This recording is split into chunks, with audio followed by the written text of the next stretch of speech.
అందరికీ నమస్తే అండి. నేను ఒక 10 రోజుల కిందట ఒక వీడియో చేశాను. 2014 నుంచి 2025 వరకు ఈ 11 సంవత్సరాల్లో అంటే రాష్ట్ర విభజన జరిగిన తర్వాత మన ఆంధ్రప్రదేశ్ విభజిత ఆంధ్రప్రదేశ్లో ఇళ్ల నిర్మాణం కోసం శాశ్వత ఇళ్ల నిర్మాణం కోసం సుమారుగా 60,000 కోట్లు ఖర్చు పెట్టారు అని. ఈ 60,000 కోట్లు కూడా సద్వినియోగం అయితే అట్లీస్ట్ 90% సద్వినియోగమైన కనీసం 25 లక్షల మందికి పక్కా ఇల్లు వచ్చేవి. కానీ ఈ 10 ఏళ్లలో గట్టిగా 10 లక్షల మందికి కూడా పక్కా ఇల్లు లేవు. అంటే వాళ్ళు ఖర్చు పెట్టినట్టు చెప్తున్న 65,000 కోట్లలో సుమారుగా 60 to 70% మిస్యూజ్ అయ్యాయి. జగనన్న కాలనీలని జగనన్న ఇల్లని 100 కోట్లు 1000 కోట్లు తగలెట్టి కాలనీలు బాగు చేసి కట్టారు. ఆ ఇల్లు ఏమైనా దేనికైనా పనికొచ్చాయా? ఆ కాలనీలు దేనికైనా పనికొచ్చాయా? ఉదాహరణకి టిట్కో ఇల్లు అని చెప్పి 1000 కోట్లు తగలబెట్టి టిట్కో ఇల్లు కట్టింది టీడీపీ ప్రభుత్వం. వైసీపీ హయాంలో ఉన్న 5 ఏళ్ళు ఆ టిట్కో ఇల్లు ఇవ్వలేదు. వీళ్ళు వచ్చిన తర్వాత కూడా టిట్కో ఇల్లు ఇవ్వట్లేదు. అవి ఏమైనా ఉపయోగపడ్డాయా? అవి కూడా డబ్బులు వేస్టే కదా. మేబీ ఇస్తారు, ఫ్యూచర్లో ఇస్తారు, కానీ ఈలోగా మళ్ళీ ఎక్స్ట్రా ఖర్చు పెట్టాలి కదా.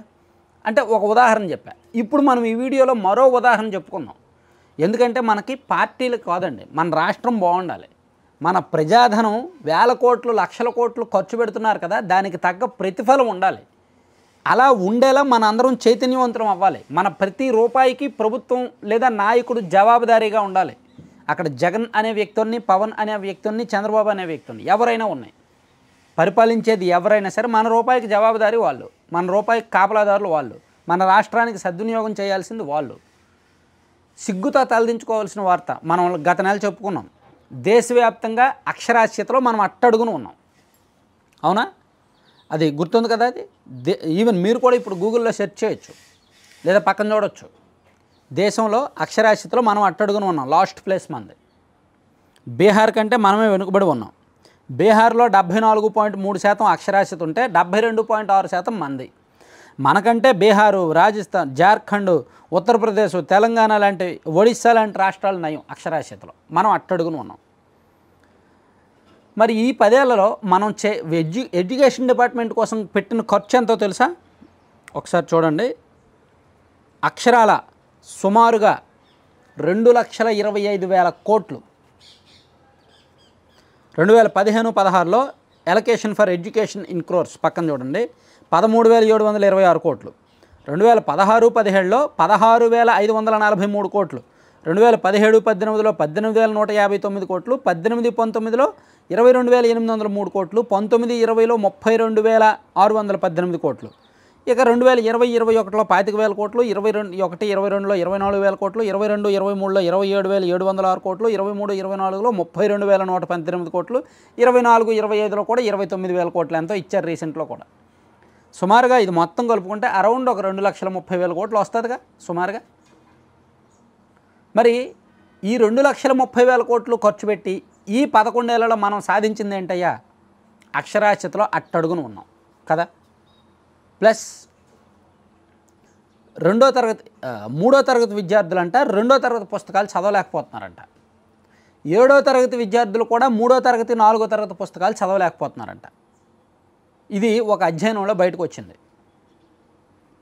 అది కూడా పక్కన ఒక డేటా చూడొచ్చు. అది నివేదిక. అది ఎవరంటే 2024 యాసర్ రిపోర్ట్ చూడొచ్చు మనం. దీనిలో వాళ్ళు మన ప్రభుత్వ పాఠశాలలు, ప్రైవేట్ పాఠశాలల్లో విద్యార్థుల యొక్క పరిస్థితిని సర్వే చేస్తూ children in standard 3rd who can do at least subtraction. Government పాఠశాలలో 2024 నాటికి 40% మంది, 40.9% మంది. ప్రైవేట్ అండ్ గవర్నమెంట్ పాఠశాల కలుపుకుంటే 44% మంది. 3వ తరగతి విద్యార్థులు ఈవెన్ సబ్ట్రాక్షన్ కూడా చేయలేకపోతున్నారని, కేవలం సగం మంది కూడా చేయట్లేదు అనేది ఆ నివేదిక సారాంశం. అలాగే అర్థమెటిక్లో standard 5th and 8th by school type అని చెప్తే ఇంకో టేబుల్ ఏమి ఇచ్చారంటే డివిజన్ చేసేవాళ్ళు percentage of children standard 5th who can do division 2024 నాటికి గవర్నమెంట్ స్కూల్స్లో 35%, ప్రభుత్వ అండ్ ప్రైవేట్ పాఠశాలలో 36.2%. ఇదే టేబుల్లో 2014లో చూడండి. 2014లో ప్రభుత్వ పాఠశాలలో 37.8%, ప్రైవేట్ పాఠశాలలో 37.3%, ఓవరాల్గా 37.6%. 2024 వచ్చేసరికి ప్రభుత్వ పాఠశాలలో 35.1%, ఓవరాల్గా 36.2%. అంటే ఈ 10 ఏళ్లలో 5వ తరగతి విద్యార్థులు డివిజన్ కూడా చేయడం నేర్చుకోవట్లా, డివిజన్ చేయడంలో కూడా లేదు. అట్లీస్ట్ 35% అంటే సిగ్గుతో తలదించుకోవాల్సిన విషయం కదా. అలాగే సేమ్ 8th క్లాస్ విద్యార్థుల పరిస్థితి కూడా అంతే. ఇక ఇదే నివేదికలో మరొకటి చూశాను నేను. అంటే ఖాళీగా ఉన్నప్పుడు కెలుకుతూ ఉన్నా, అసలు ఏ డిపార్ట్మెంట్ ఎలా పనిచేస్తున్నాయి, ఏ ప్రగతి ఎలా ఉందని చూసినప్పుడు, ఇది చూసినప్పుడు నాకు షాక్ అనిపించింది. అరే ఇన్ని లక్షల కోట్లు ఖర్చు పెట్టి పిల్లల్లో ఏమైనా పరిణితి ఉందా అంటే ఏమీ పరిణితి ఉండట్లా. పక్కన చూడొచ్చు, percentage of children in standard 3rd who can read standard 2nd level text. 2వ తరగతిలో ఉన్న టెక్స్ట్ బుక్ 3వ తరగతి వాళ్ళు ఏమైనా చదవగలరా అంటే లేదు. ప్రభుత్వ పాఠశాలల్లో 14.7% మంది చదువుతున్నారంట, ప్రైవేట్ పాఠశాలల్లో 16.8% మంది చదువుతున్నారంటే ఓవరాల్గా 15%. ఇదే 2014లో చూసుకుంటే 2014లో అయితే ప్రభుత్వ పాఠశాలల్లో 23.1%, ప్రైవేట్ పాఠశాలలో 32%. అంటే అప్పటికి ఇప్పటికి స్టాండర్డ్స్ పెరిగాయా తగ్గాయా? 2014లోనేమో సుమారుగా 24.7% మంది విద్యార్థులు 3వ తరగతి వాళ్ళు 2వ తరగతి పుస్తకం చదవగలిగారు. కానీ 2024-25 వచ్చేసరికి 3వ తరగతి విద్యార్థులు అట్లీస్ట్ 15% మంది మాత్రమే 2వ తరగతి బుక్ చదవగలుగుతున్నారు. అంటే తగ్గిందిగా, స్టాండర్డ్ తగ్గిందిగా. మరి ఇన్ని లక్షల కోట్లు దేనికి పోయినట్టు? ఇలా ఆ పక్కన ఇంకోటి చూడొచ్చు, reading percentage of children in standard 5 who can read standard 2nd level. 2వ తరగతి పుస్తకాన్ని 5వ తరగతి వాళ్ళు ఎంతమంది చదవగలరయ్యా అంటే ఇది ఇంకా దారుణం అండి. 2014లో 54.7% మంది చదివితే 2024 వచ్చేసరికి 37.9% మందే చదివారంట. ఇదంతా అసర్ రిపోర్ట్ అనమాట.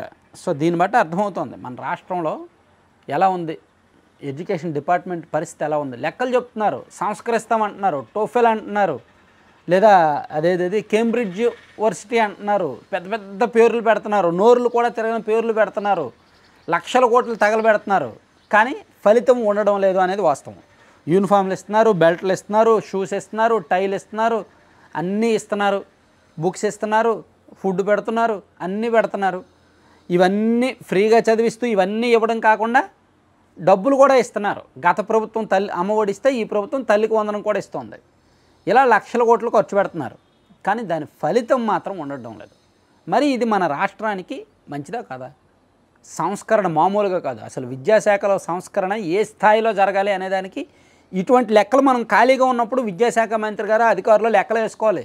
అరే 2014లో మనం ఏంటి, ఇప్పుడు మనం ఏంటి, అప్పటి నుంచి ఇప్పటి వరకు మనం ఎంత ఖర్చు పెట్టాం, అప్పుడు మనం ఏ లెవెల్లో ఉన్నాం, ఇప్పుడు మనం ఏ లెవెల్లో ఉన్నాం అని కూర్చొని లెక్కలు వేసుకోవాలి. అరే దానికి సొల్యూషన్ ఏంటి, రమ్మనండి, నిపుణులు రమ్మనండి, రకరకాల వ్యవస్థల్లో ఉన్న వాళ్ళు రమ్మనండి, ఏం చేద్దామో చేద్దాం, ప్రయత్నిద్దాం అనేటట్టు ఉండాలి.